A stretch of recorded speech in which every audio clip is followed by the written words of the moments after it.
जय माता दी दोस्तों। Hello students. सर्वप्रथम आप सभी को आज महाशिवरात्रि का पर्व है। इस पावन पर्व की आप सबको बहुत बहुत बधाइयाँ, ढेरों बधाइयाँ। हर हर महादेव। आज सुबह सुबह बाबा का दर्शन हुआ और उम्मीद करता हूँ आप सब भी दर्शन कर लिए होंगे। आज जरूर समय निकालकर आप जाएं और दर्शन करें और आपको अच्छा लगेगा। जब आप किसी धार्मिक स्थल पर जाते हैं तो वहाँ का जो इन्वायरमेंट होता है वो बहुत ही सुंदर होता है। मतलब I have a lack of words for explaining this. इस चीज को बताने के लिए मेरे पास शब्दों की कमी है।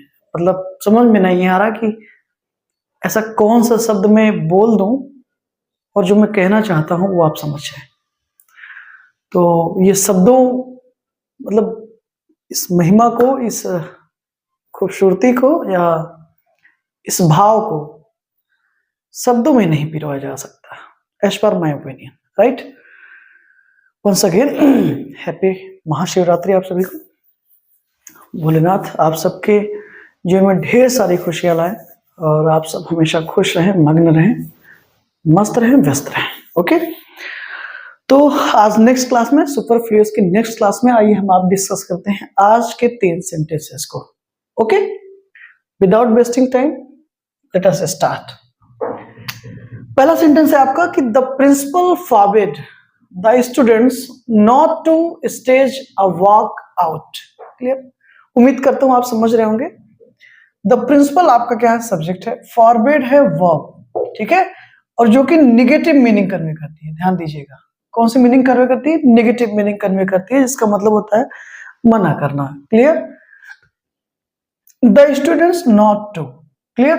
आप यहां पे देख रहे हो ना कि the principals forward not. Clear? अब चूंकि अब आप सोचेंगे कि सर फॉरवर्ड को ही हटा दें, नॉट को रहने दें।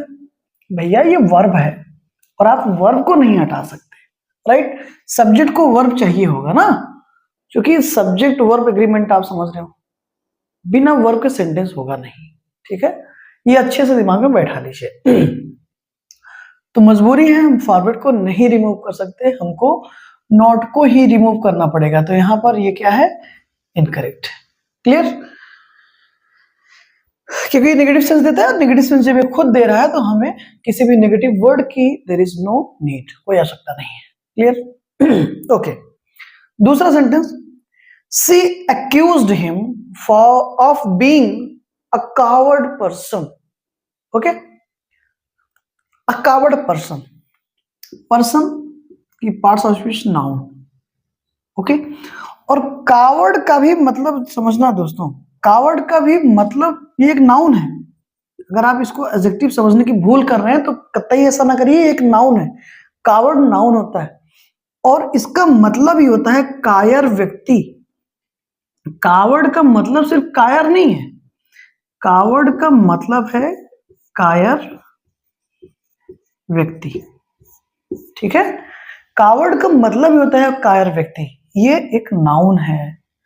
अब यहां पर नाउन था, यहां पर भी नाउन, तो पर्सन हटा दीजिए। क्लियर? क्योंकि कावर्ड का मतलब ही कायर व्यक्ति होता है। अगर आप इसको जानना चाहते हैं एडजेक्टिव क्या होता है, कावर्डली होता है। ओके, कावर्डली एडजेक्टिव है और इसका मतलब होता है कायर। ठीक, ध्यान से समझने चीजों को। कावर्ड एक नाउन है, इसका मतलब ही होता है कायर व्यक्ति। और अगर आप एडजेक्टिव यूज करना चाहते हो तो we need to use cowardly. वो एडजेक्टिव होता है, इसका मतलब कायर होता है। क्लियर? तो पर्सन नहीं होगा, वहां पर पर्सन की आवश्यकता नहीं है, क्योंकि कावर्ड का मतलब ही कायर व्यक्ति होता है। तो पर्सन की कोई जरूरत नहीं हमको, वो सुपरफ्लूयस है, उसको आप रिमूव कर दीजिए। क्लियर? नेक्स्ट, और इसी छोटी सी चीज दोस्तों, कभी कभी मैं भी कभी कभी इस चीज को मैं एनालाइज करता हूं तो मुझे मिलता है कि मैं अक्सर क्लियर बोल देता हूं रिपीटेड फॉर्म में, मतलब बार बार तो प्लीज इससे हेजिटेट आप कभी ना होइएगा। रीजन क्या है कि हर व्यक्ति का अपना एक लहजा होता है, एक स्टाइल होती है, एक टोन होती है, और उस लहजे में अपनी बात रखता है। तो आप कह सकते हैं कि आई एम हैबिचुअल, मैं हैबिचुअल हो चुका हूँ शायद, राइट। अब जैसे देखिए राइट, ओके, क्लियर, ये सब ऐसे शब्द हैं जो रिपीटेड फॉर्म में मैं यूज करता हूँ, ये मैं भी एक्सेप्ट कर रहा हूँ इस चीज को, इसलिए मैं बता रहा हूँ। प्लीज इसको थोड़ा सा हो सके, अगर आपको इरिटेट करता हो, हालांकि करना नहीं चाहिए, बट अगर आपको कर रहा हो तो प्लीज इसको इग्नोर करिए, क्योंकि ये हर व्यक्ति का अपना एक लहजा है बात करने का। आप भी बात कर रहे होंगे तो कुछ शब्द ऐसे होंगे जिनको आप बार बार यूज करते होंगे, राइट। हालांकि मैं प्रयास करता हूं कि कोई वर्ड ऐसा बार बार ना रिपीट करूं जिससे सुनने में थोड़ा सा दिक्कत हो। फिर भी उम्मीद है आप समझ रहे होंगे। A cousin sister of the chairman said that, she use किया हमने, clear. She would like to succeed him when his term expired, okay. Cousin sister, ठीक है। तो अब ये तो आप कजिन कहिए, ये तो फिर सिस्टर कहिए, right.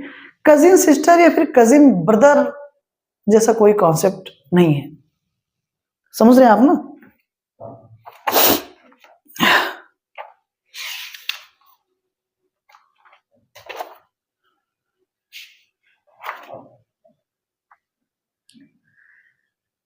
A cousin sister of the chairman said that she would like to succeed him when his term expired. इसको देखिए आप, कजिन सिस्टर नहीं होगा, कजिन ब्रदर नहीं होगा। कजिन का मतलब ही होता है चचेरा भाई या फिर चचेरी बहन। अब वहां पर सी है तो हमको ये सिस्टर लिखने की जरूरत नहीं है। कजिन का मतलब ही है चचेरा भाई या फिर चचेरी बहन। तो कजिन के साथ कभी भी आप ब्रदर या सिस्टर जैसे वर्ड्स ना यूज करें, वो इनकरेक्ट होगा, ओके। तो ये आज के 3 सेंटेंसेस थे, उम्मीद करता हूं कि आपको समझ में आया होगा। Still, if you have any kind of issues, problems, feel free to tell me, feel free to share with me. There is no problem at all, and comment also, okay. You can you can share your thoughts, you can ask your questions through the comments, और number भी मैंने thumbnails में कुछ पे दिए हुए हैं। If you want, you can call me, there is no problem at all actually. बात तो हो ही सकती है, ठीक है। अगर आपको कोई समस्या है तो फिर भी आप कमेंट के थ्रू प्लीज बताया करें कि आपको वीडियोस और लेक्चर्स कैसे लग रहे हैं। उम्मीद करता हूं कि टाइम टू टाइम आपको चीज़ों में प्रोवाइड कराता रहूं by the grace of Mata Rani.